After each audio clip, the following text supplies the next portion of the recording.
Genesis House and the Friends in Recovery podcast are proud to bring you Answering the Call, the First Responder podcast.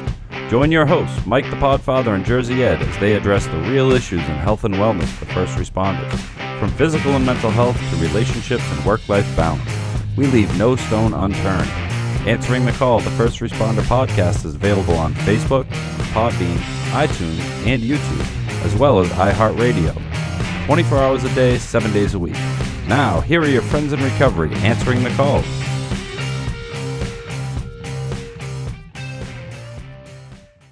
Hey, welcome everybody. Welcome to Answering the Call, First Responders podcast, sponsored by Genesis House. I am the Podfather, Mike Miles. Hey everybody, I'm Jersey Ed. Jersey Ed. And we have a guest host today sitting in with us. We do? Yeah. Oh, hey Chris. He's almost as good as looking as you, Mike. Yeah. Podfather. I thought we were saving him for later. Well, we could just throw him in there because people see him and hear him, and so Chris, how you doing? I'm doing really well. Thank you for having me, gentlemen. You're welcome. We'll fill you folks in later on with what Chris does. And Sweets, how you doing? I'm doing fantastic. You look Thank great today. Thanks, I appreciate it. You got a beautiful shirt on. Yeah, you like, I like your slacks. You're dressed up very nice today. I am very professional in the background. Of course you are. Are you done fawning all over Sweets? Why, are you jealous? No, not at all. Don't fawn on me. Chris looks beautiful too. Listen, there's people out there that don't listen. They don't watch. So we have to give the play-by-play here. You with your beautiful, what do you call it, Irish cap? My Irish cap from Donegal. That's correct. There you go. It's beautiful. Did you wear that on the beat out there? Made in Ireland. I do. I used to wear it. I wear it a lot. All right. So anyway, we have some serious stuff to talk about. Well, let me do some business first. Here we go. Here's the reading part. Here we go. Welcome to Answering the Call, the First Responders podcast. First of all, we want to thank Genesis House for sponsoring this show along with the First Responders community. Answering the Call, the First Responders podcast is powered by your likes, follows, subscribes, and shares. Do us a favor and leave us a 5-star review. All of them. All of them. Give us all the stars. That's it. And that's it. That's all it? I got. That's it. Wow, that that's is good. it. That's good. Wow, simplified. That's Well, it. they really cut that down. Send me, Didn't they? Listen to past shows, you'll know why. Yeah, we're gonna get you a teleprompter. Yes, you put it up there. I'll read it off of there. Yeah. I'll be like, what is that? Yeah, it's gonna be terrible. So this podcast, Answering the Call, we like to cater to police officers, correctional officers, veterans, EMS workers. Last year there were over 43 police officers killed in the line of duty. Here we are, in the month of February, and we've already had several police officers killed just in the last 2 days. Yes. Kimberly Police Department in Jefferson County, Alabama. We have an officer, Nick O'Rear, O-R-E-A-R. Officer O'Rear was a 19-year veteran, and he was shot to death Tuesday night by a suspect. He leaves 2 children and a wife. We had Trooper Joseph Bullock. He's 42 years old. I'm sorry, Joseph Bullock. He was assisting a motorist on I-95 in Florida down by West Palm Beach. And the motorist he was assisting shot him to death. Fortunately, an off-duty police officer was driving by and he shot the suspect to death. Good. Yes, exactly. So there'll be no several days or several years in jail waiting for a trial. Wasting our Right, he's taxpayers' gone. fucking money too. So that cracks me up when they do that. The point of talking about this on Answering the Call is most listeners are involved in law enforcement, firefighters, correctional officers, veterans.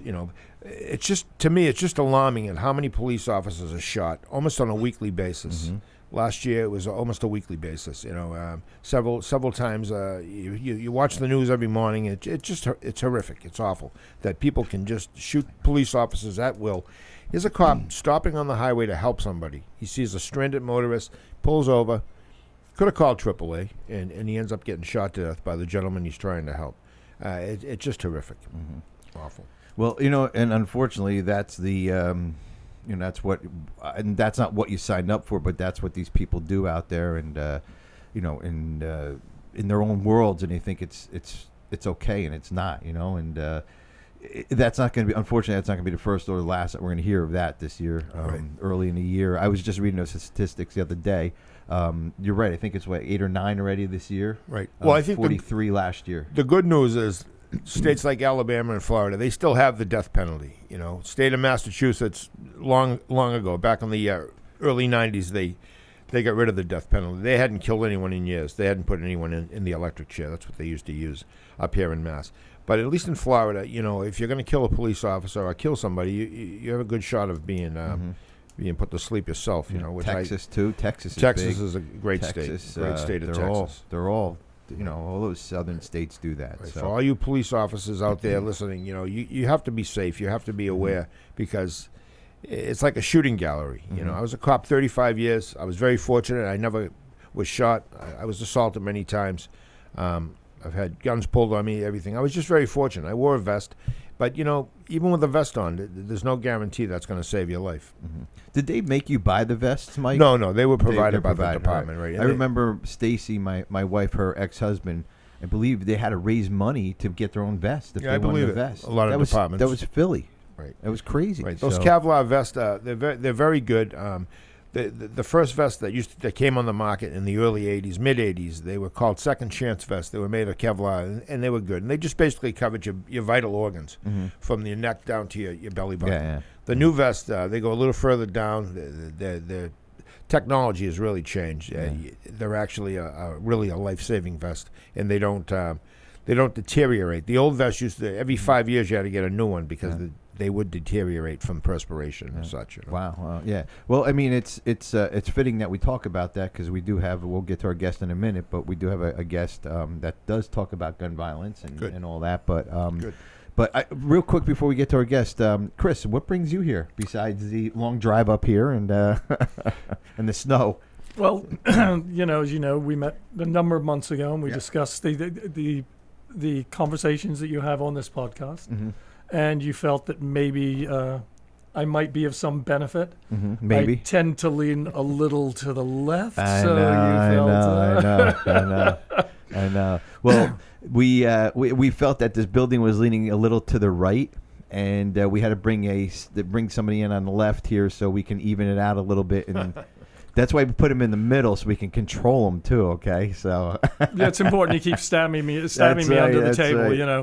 But I come from a labor perspective, which I think is important as well, you know. Well, and like you and I were talking before, Chris, and I always say this on the show: you have a little bit of each side. You can't just be, that's my view, and especially being on a talk show, especially we do two of the talk shows. I got to kind of understand everybody. You know what I mean? And I get it. I mean, I am more to the other side that you're not, but it's what makes the world go round, right there, Podfather? I agree 100%. Yeah. I mean, it's it is what it is. So back to those officers. Let's kind of celebrate their lives. You know, I'm sure they did wonderful things. I don't know them personally, right. But right. Florida Trooper Joseph Bullock and Kimberly Police Department, Jefferson County, Alabama officer. Excuse me, Joseph. I'm sorry, I got all these notes in front of me here. Podfather taking notes. His name is Nicholas O'Rear, and yes. We definitely will. They'll be in our thoughts and prayers, and their families will as well. Yeah, absolutely. It's a sad day for anything happening like that. Even our firefighter friends, even EMS. I mean, some of those EMS guys show up in the scenes first, and they're dodging bullets, all the time. I mean, I'm sure we can hear horror stories if you have an email. Sure. Where any EMS folks, send us some stories about that. Right now, Worcester, which is I think it's the third largest city in the state of Massachusetts, they're having a. It's not an investigation, but they're actually they have this group of ex-firefighters, chiefs of fire departments getting together and trying to figure out. They've lost 7 firefighters in the last several years, in fires, working fires, and that's just too much for one city to bear, So they're trying to look at their equipment, how they approach fires. Anyway, it was on the news this morning. I try to keep up on this stuff because the older you get, the more you realize how fortunate. If you finished a career of 35 years, which usually that's the length a police officer will work or a firefighter, from usually the age of 25 to 60, 61, 62, and you come out the other end, you're in a very small percentile. I think it's 13% make it from start to finish. Yeah, absolutely. Mike, I was looking at at the line LOD, what loads they call them, line of duty deaths. Yep. And they had statistics from like 1980 to last year, and as the years went up to coming closer to 2019, line of duty deaths got less and less.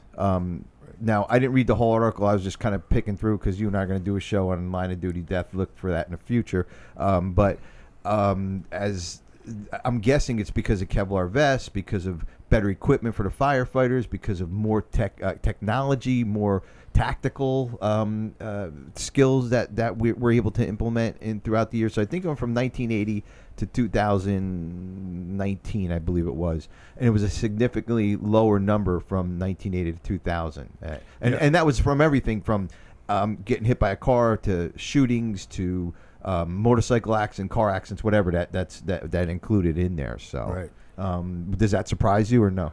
Well, those stats I think were good, but from 2012 until currently, the amount of deaths, job-related deaths for police officers has increased by almost 30% because of the I think what happened in Ferguson, Missouri had a lot to do with it, especially if you look at those dates from 2012 and up. You're going to see the rate of police officers killed has increased by 33%. It did go up a little bit in those years, yes, absolutely, but then it dropped down again. So I'll get those stats for next show. Or maybe Department of Justice has those stats. Yeah. Or a line of duty. There's actually a line of duty death website too, so you can get all the stats from. So can I just ask a question? Sure.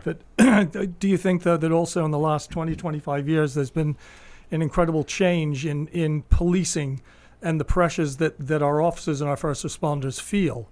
That, being a person of a certain age, things were different when I was a kid. Mm-hmm. People treated officers and first responders with a level of respect that just doesn't exist at this point. Yeah. And I think you take that job home with you as well. As a civil servant, I go home and I don't have to worry about what's gone on during the course of the day. I know that when you go home as an officer, when a first responder goes home, they carry that with them. Our 911 operators, all of them, the pressure and the psychological pain that they carry. Yeah. High rate of suicide as well, Chris. Right. Correctional officers actually have surpassed police officers who used to be number one in line of duty. I'm sorry, in job-related suicidal deaths. Now it's correctional officers. Yeah. Police officers are number two. And it's a mundane job. It's a type of job where you have 8 hours. You're locked up with you're not with the best of people. Yep. And it's a very stressful job. And as just recently out in Western Massachusetts or mid Massachusetts, there was an uprising in a prison, and 3 correctional officers were attacked. It was on film. Mm-hmm. They had video of it, and it was horrific. One guy had his jaw and his cheekbone shattered from being punched. When you have 3 correctional officers in a room with 22 inmates, and the inmates start attacking the correctional officers, well, the other ones are going to join in, and that's just what everyone saw. The public got to see this. Exactly. Yeah, they see the wrong side of the film. So, but we have a guest on. Mike, you want to introduce her? She is definitely an expert on gun violence and a little bit of all that. Right. She's from the foundation called Brady United. Correct. And take it away, Mike. Correct. Or Podfather, I'm sorry. It's Kyleanne Hunter, Vice President for Programs, works closely with the President to ensure that Brady's programs are designed and implemented to meet Brady's mission, and that national and field assist work together for pragmatic success. And she can explain more about that. That's a pretty hefty a lot paragraph. Yeah. So Kyleanne is a U.S. Marine Corps veteran, combat veteran, serving multiple tours in Iraq and Afghanistan as an AH-1W Super Cobra attack pilot. My goodness. Her actions in combat were awarded 7 airstrike medals. She also served as the Marine Corps Legislative Liaison Officer to the House of Representatives and the Military Liaison for the House Democracy Partnership. A longtime gun violence prevention advocate, she co-founded Vets for Gun Reform and has appeared on multiple national and international media outlets speaking on the issue. She recently gave a TED, and I'm sure that's an acronym, TED, TED Talk, on the American problem of weapons of war in places of peace. She is currently an adjunct professor at Georgetown University. Do you ever sleep? She has a master's in national security studies program. She is an adjunct in master's in national security studies program. She also serves as the chair of the Employment and Integration Subcommittee of the Secretary of Defense's Advisory Committee on Women in the Services. Wow. Welcome, Kyleanne. So you can kick our ass, you can outsmart us, and you work for the government. So we're all done here. So welcome to your show. No. Thank you so much for having me, and really for elevating the voices of first responders, EMS veterans in the country writ large, which is clearly something that I care about quite a bit. But I think there's quite a bit in the gun violence prevention arena that we can talk about on this topic. And I'd actually like to start. You're talking about officers killed in the line of duty, and it's a clear tragedy every single time something like that happens. And if we look at Brady and really what we do and what our history was, is that we, before Brady was even Brady, which were named for Jim Brady, President Reagan's press secretary, not Tom Brady. We're not the Tom Brady fan club that some people seem to think we are. When we get calls for the Tom Brady fan club.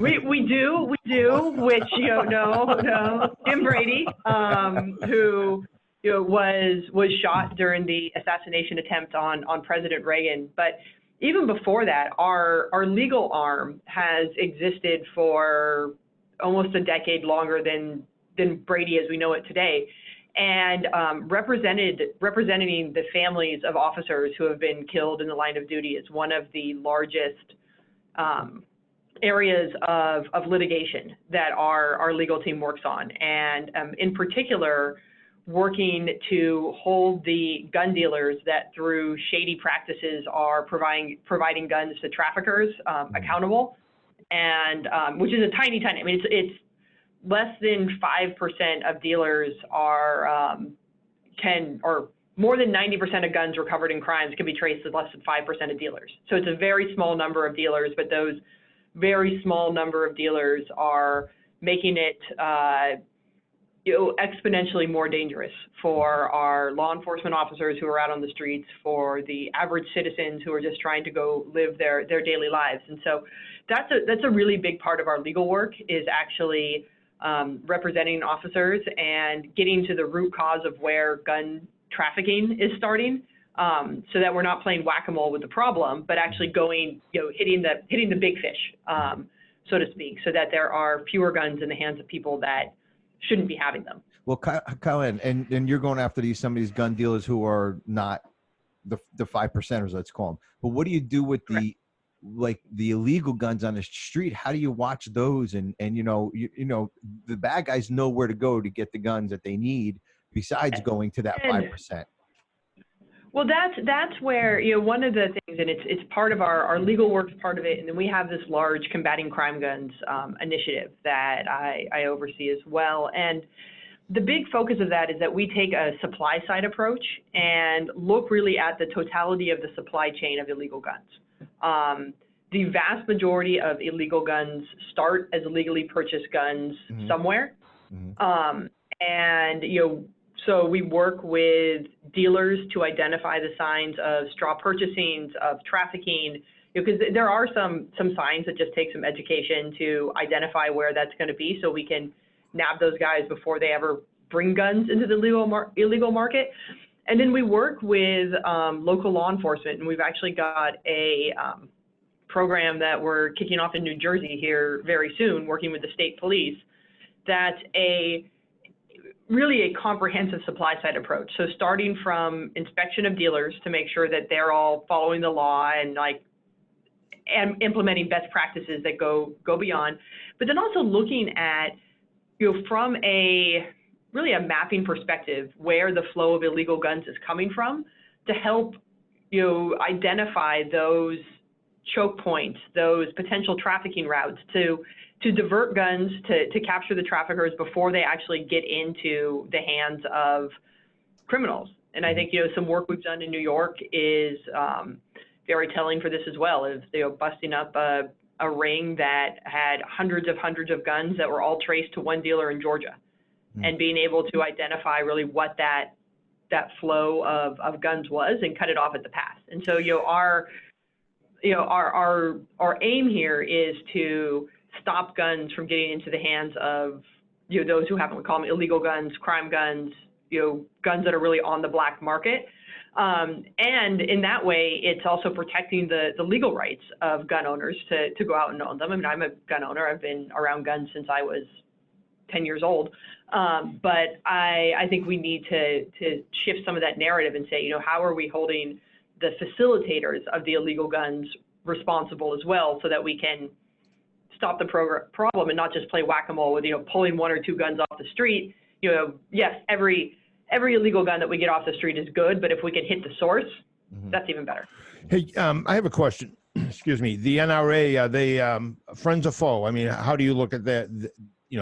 Obviously they're always looking to protect the Second Amendment, and it's if you're if you're against like a automatic weapons or something, you're their enemy. I look back on Eric Holder when he released those guns to the Mexican cartel, or everything that went that way, and the border guard that was killed. I can't think of his name right now. It slips me, but I don't know if you were working then. Did you recall all this? I did. I was still in the Marine Corps at that time, so okay. I was doing Marine Corps stuff. Yeah, good for flying you. Helicopters around when that was happening. Thanks but yes, for I do remember. Career. Thanks for your service. I do remember that. Yeah. Now, do you look at the NRA as a hindrance, or do you look at them as a supportive, or are they neutral, or where would they stand? I think when we look at the NRA, it's important to make a few divisions among the NRA. Like the vast majority of NRA members, people who adhere to wanting to protect the Second Amendment, we're in this fight with them, because I guarantee you, nobody in this country wants to see an increase in gun violence, and we all want to do everything we can to prevent gun violence, whether that is homicides, unintentional shootings, or suicides, which I think we should talk about a little bit, as well. We're all in that. There's been, I think, an unfortunate inflammatory tone that's been taken around the gun rights debate, which has, NRA TV, which is now gone, had really inflamed some passions that I think distracted from what the real issues were. That some of the I'm going to use the term commercial for lack of a better term, PSAs that they put out, which when they were going after the media, in which they were going after the Democrats, that just doesn't help actually get to the root of the fact that we want to be able to protect the rights of individuals while also ensuring that guns don't get into the wrong hands, and that we mitigate the risks that guns pose, which we need to do through education. I think, I know the Podfather here has been in law enforcement and understands that guns, and I don't know, I'm sorry, I don't know the rest of your backgrounds, but you might as well. But, we know that guns are inherently dangerous. Like that's what they're designed. Podfather. They're designed to sorry, I had to say that, to hurt people and to kill people. And we need to just recognize that that's a risk, and then have some honest discussions about how to mitigate that risk. Yeah. And I think when you get this inflammatory divisiveness where you start going after the media and start going after one political party or the other, you distract. And so I think it's the NRA. I mean, I used to be an NRA member, but then when it became this very partisan, I left, just because partisanship doesn't help anything. It's the same reason some of the gun violence prevention orgs are, I think, way too partisan as well. Like it's at Brady, our motto is take action, not sides. And so we will work with anyone. Like if Wayne LaPierre is listening, would love to work on this together with you. Well, that's great. And I agree. It turns into a quagmire. It really gets bogged down when you get politics involved in it. I do believe if everybody's on board with the Second Amendment and the fact that we all have, the rights to bear arms, to protect ourselves, and then you go from there. But you're right. When it becomes a messy quagmire of politics, everybody gets a little crazy, and that shouldn't be the way. When children are killed in a school as a result of gun violence, and then versus police officers killed as a result of gun violence. You have two different avenues. Hey, we're going to take a quick break. We are the Answering the Call First Responders podcast, sponsored by Genesis House. We'll be back. Since 1992, Genesis House has been helping real people heal from addiction on their private recovery campus in beautiful Palm Beach County, Florida. Their family-owned program is accredited by the Joint Commission and offers detox and dual diagnosis treatment in a comfortable and confidential setting. The First Responder Recovery Program at Genesis House is led by a doctorate-level therapist with direct professional experience as a first responder himself.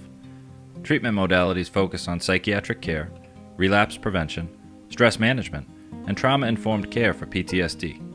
Learn why their individualized approach makes a difference for first responders. Call Genesis House today at 1-800-737-0933 to speak with someone who understands. Visit them on the web at www.genesishouse.net. It's time to start your journey to a long and successful recovery.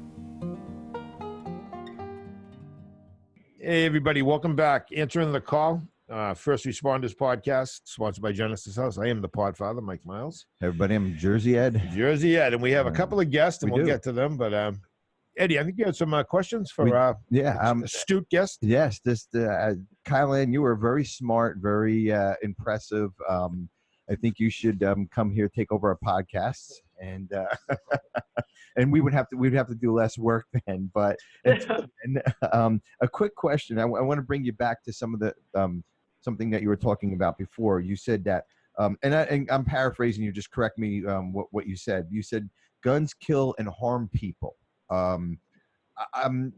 My feeling about a gun, I don't own a gun. I don't have a desire to own a gun. Just not going to give out my address where I live. So, but I just never had a desire. So, I'm around people with guns all the time. It's just not what I feel that, I feel that I need it. But shouldn't we look at it as protection and not as a killing people, like a killing machine? If we look at it that way, maybe it'd be a little different. I don't know. So I'm actually going to disagree with that. I think we need to keep in mind that guns are designed to harm and kill. That might be what you have to do for protection. You might have to harm or kill somebody else to protect yourself. However, if you choose to bring a gun into your home for that form of protection, you have to be fully prepared to harm or kill another human being. And I think one of the things that is a problem in this country is we take a very cavalier attitude towards that. We forget that that's part of, if we say we're protecting ourselves with a gun, we're also saying we're putting ourselves in the position that we might have to take another human life. We might have to harm another human life. And I can look at it, we talk a lot about, good guys with guns. And in the military, law enforcement, are really the most justified good guys with guns that are out there. And I speak for myself, and I know I speak for a whole lot of other military veterans and law enforcement veterans, that even under the most justified of circumstances, taking another human life for your own protection or for the protection of those that you're serving along with is never easy. Mm-hmm. And it doesn't matter how bad that bad guy is. That is not something that's easy. Right. And we shouldn't take that lightly. We shouldn't take it lightly that might be what we have to do. So I think we need to have those very hard and honest conversations, right. Because what we see far too often happen is people bring guns into their home under the idea that I'm just going to protect myself. And they don't take it very seriously that they are a tool that is designed to harm and kill. And as a result of that, every day there are 8 children who find guns in the home and unintentionally shoot themselves or another child. That's correct. And that is, I think when we look at that, so much of it is because we don't take seriously that these are tools designed to harm and kill, and don't take the steps right. to ensure that they're not used for some other purpose, because we're really not internalizing that. Well, just what you said, I was a police officer for 35 years, and I'm also a clinical social worker with a master's degree, and I'm a clinical social worker and a LADAC counselor. And I've sat across from many police officers that have actually taken lives and counseled them and spoke with them and try to get them to feel not justified, but definitely put them in a better spot because, like you said, taking a life is never easy. But every time I think of what you just said, I was working on the main desk at the police department when I was getting my master's program, and there was a call for a shooting. And what happened with two 11-year-old boys come home from school at the grandfather's house of one of the kids, and he finds Grandpa's 357 Magnum, and they're playing with it, and lo and behold, the grandson gets shot right straight in the chest, dies immediately.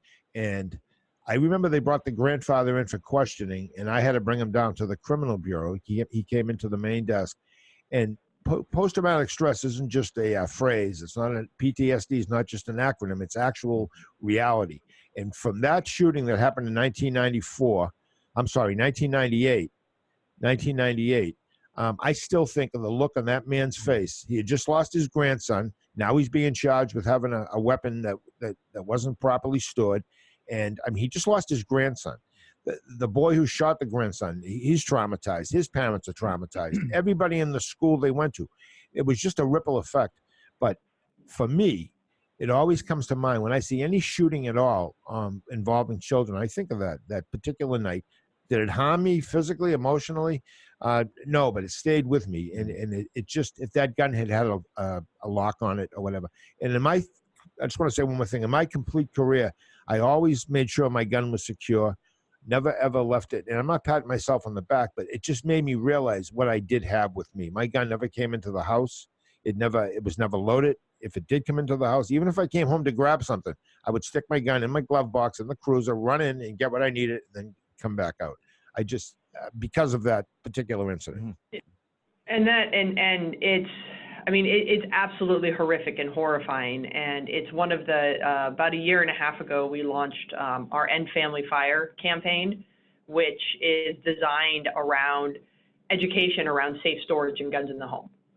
Because it's one of those very easy, seemingly easy, but things we all need to be doing and talking about and engaging with. Because, I think just like you said, there are so many risks and knowing and really understanding that, law enforcement officers, military veterans, first responders, even a lot of hunters, like we understand the power of these guns, and we're incredibly, I think, important, advocates to have these discussions, these continued discussions. And I think another part of it that's important when we think about this is just how the way we store guns needs to change as our family situations change. When you have young kids who are just very curious in the home, which I think, the horrible, horrible tragedy we were just talking about, that's essentially because kids are curious. Kids want to play with stuff. They want to emulate the adults they see in their lives and on TV. And just like, we lock up alcohol to keep it out of the hands of kids, we have to do the same with guns. But how we lock them up, and those conversations need to change as we get into the teenage years. Because now you have kids that aren't just curious, but are dealing with hormones and stress and still not fully developed brains, that can become malicious. Certainly. And it's a horrific place to be. I actually had a 38 stolen out of my vehicle, a 38 revolver that was stolen out of my vehicle, a beautiful handgun. It was never recovered. The individual who took it, he paid the price. Unfortunately, he was going to show it to some friends and put it back, and the friends took it, and here we go. And it was a horrible feeling for me. I didn't sleep for days. To this day, the gun's been missing for over 2 years, 2.5 years, 3 years. I often wonder every time they recover a gun or there's a shooting in and around the area I live in, I wonder if that is my handgun. It's the responsibility was on me, and there was an investigation. I did nothing at fault. The young boy heard me say that I had a weapon in my car. He found my keys. He got in. He got it. I discovered it was missing immediately. But the bottom line is that has stayed with me again since then, and it's made me feel like maybe I just don't need a gun now. I'm 65 years old. As a police officer, I always wanted to have a weapon ready because you just never know what you're going to run into. And with all these school shootings and everything, I figured if I was ever driving to work or anywhere and there was a hostage situation, I could be useful. But after that, it really made me think twice about my capabilities and what I did. I felt like I had done something wrong. Now, I think, Chris, you had a question. Chris comes from England, and he was saying something pretty cool, not cool, but something interesting over the during the break, and I think that it would be a good question for Kyleanne. Well, first off, I truly believe that we have to have a compromise because we're in a situation that we're never going to reach that Australia situation where we're going to have 19 days, we're going to remove every gun from everybody. You're going to be allowed to have your hunting weapons there, but, the farmers are up in arms. But you look at that statistic there on their suicide deaths have dropped drastically. I grew up in Britain. There was never an issue of gun violence. As a child, I never worried about it. I grew up in a rural community. Everybody owned a gun. Everybody owned a shotgun, but nobody owned a handgun. There wasn't that necessity. Growing up with a police department, they never carried a weapon because they had the power of the uniform. For some odd reason, that was it. When they said, stop, it's the police, in general, you stopped, for some odd reason. But it was a culture probably. It was ingrained in it. I've had my ear twisted by many a Bobby and dragged down the street and said, Hey, do you know any of the Beatles? That's a different story, but I could. But really, it's easier in a country with 35 million people when I was there, so to be able to say there's no weapons. But I look at it as a national issue. So it becomes a question of states' rights, if I'm not wrong, that I feel like the federal government could do a tremendous amount more to be able to put these controls in place, but that we don't have the intestinal fortitude and, the fear of not being reelected in certain states, just like we have any rules. Great point. That if I'm able to go to Alabama or to Pennsylvania and go into a gun show and buy a gun and, essentially show my driver's license and be gone the next day, or buy a gun online from Craigslist or whatever it is. It just seems bizarre that we have that. So I feel like the federal government possibly could step in. Again, you say that and people freak out. Mm-hmm. I don't want them to freak out because there has to be a compromise. What do you believe that compromise is that we can do to make it work? Yeah, so I think there's some legal compromises that are incredibly popular just among people. Some of the things you mentioned around like just being able to go and buy something off of Craigslist or some of the gun show loopholes. That the Brady background check system that was passed in '94 was passed before the internet was really a thing. That it couldn't predict online sales. That wasn't something that was predictable. There's expanding background checks to cover online sales, to cover private sales.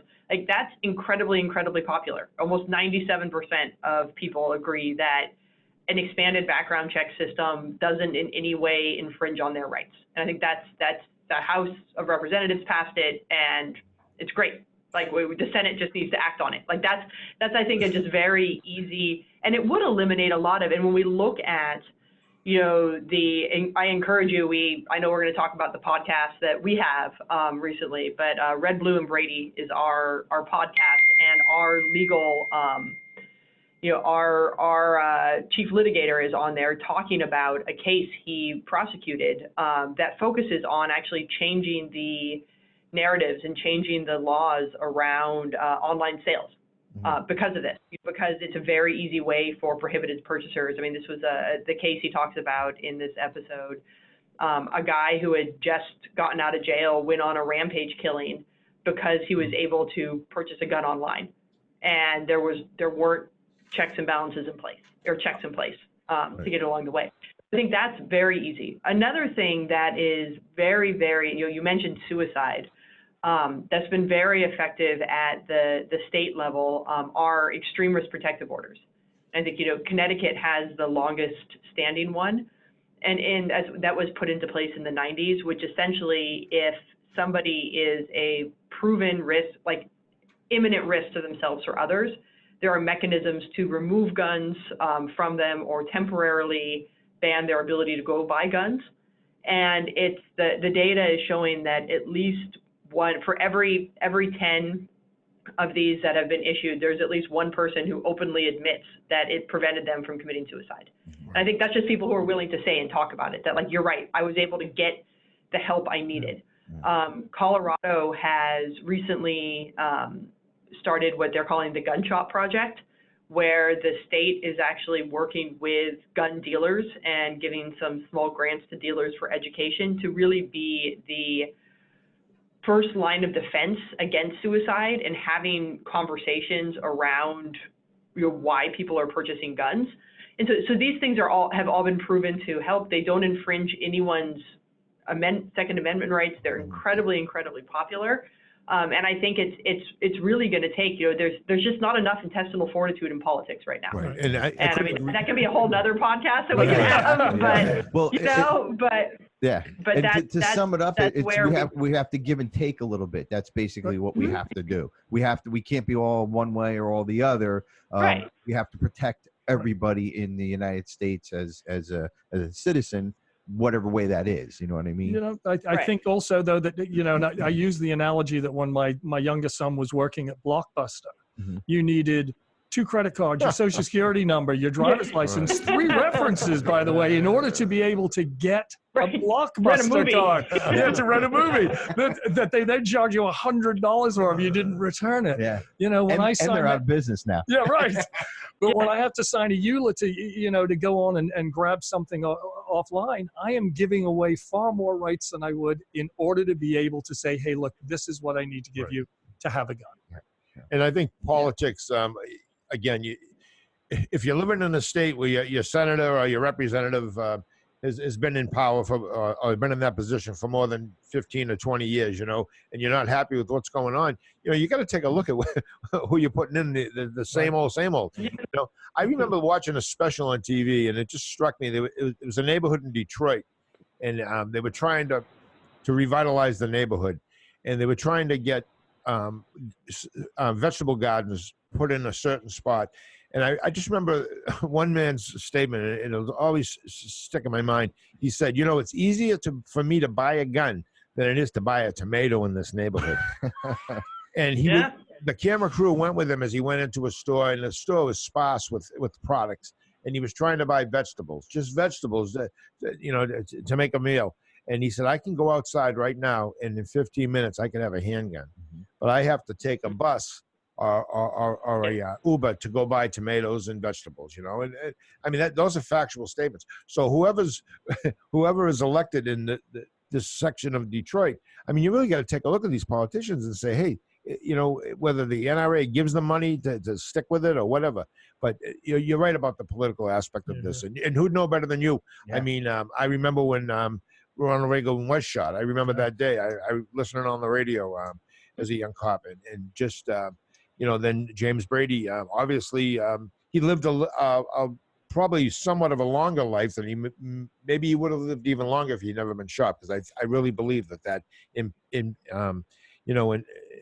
impaled his ability to live a longer life, I guess is what I'm saying. It did. I mean, they ruled when he did die, they the autopsy showed that it was complications from getting shot that ultimately ended his life. But he left a legacy of, as he would say, he went to go to try to shake hands, not fists.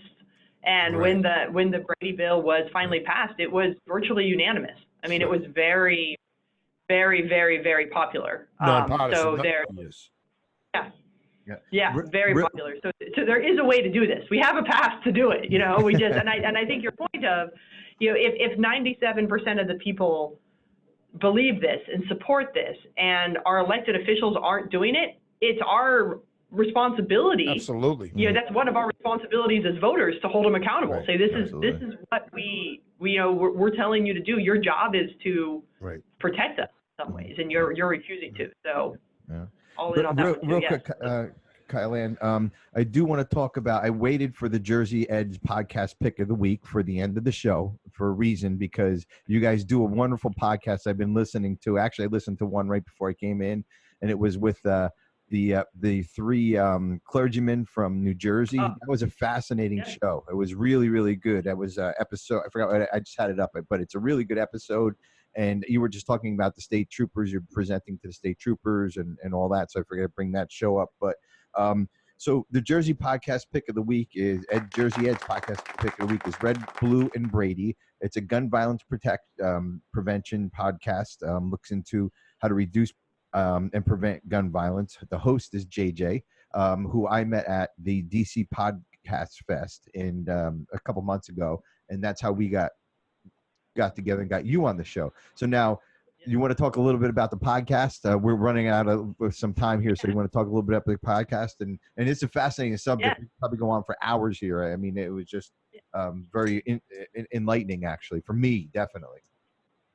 Yeah, absolutely. So Red, Blue, and Brady is our gun violence prevention podcast. And I think we take a little different approach than most folks do in that JJ is our host. She's phenomenal, bright, engaging.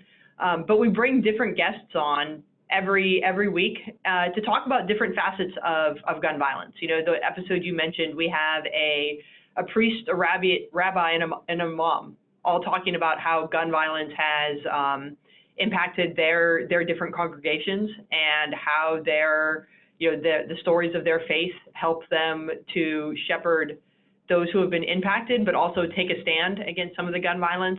We have attorneys on, we have survivors of different forms of gun violence. We have several with gun owners that are on talking about the steps that they take to actually reduce gun violence.